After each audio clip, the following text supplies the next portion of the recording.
చార్ధామ్ ట్రిప్‌లో second day వచ్చేసి మేము హరిద్వార్ నుండి రిషికేష్ అయితే వెళ్తున్నాము.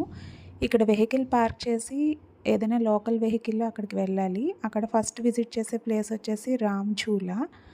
ఇదొక స్వింగింగ్ బ్రిడ్జ్. దీని మీద నడుస్తూ ఉంటే కొంచెం ఊగుతున్నట్టుగా అనిపిస్తుంది. దీన్ని దాటి అవతల వైపుకి వెళ్ళంగానే మనకి ఫస్ట్ రామేశ్వరం టెంపుల్ శివునిది కనిపిస్తుంది. అందులో దర్శనం చేసుకొని నెక్స్ట్ ఆ అవతల ఒడ్డునున్న చాలా రకాల ఆశ్రమాలనైతే మనం చూడొచ్చు. మీరు చూస్తుంది శివుని గుడి.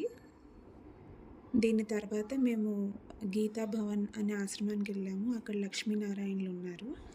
ఇంకా చాలా ఆశ్రమాలైతే ఉన్నాయి అక్కడ.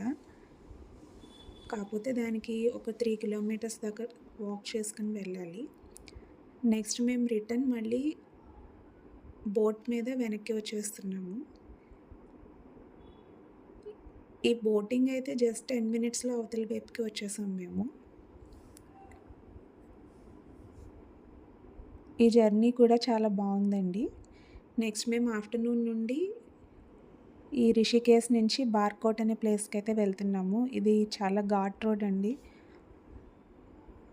నైట్ వెళ్ళేటప్పటికి 9:30 ఆర్ 10 అయ్యింది. ఇది మేమున్న ప్లేస్ బార్కోట్‌లో. అదొక ఫారెస్ట్ ఫైర్ లాగా కనిపిస్తుంది. నెక్స్ట్ డే వచ్చేసి ఇక్కడి నుంచి యమునోత్రికి బయలుదేరుతున్నాము. నెక్స్ట్ డే మీకు యమునోత్రి గురించి చెప్తాను. Thank you.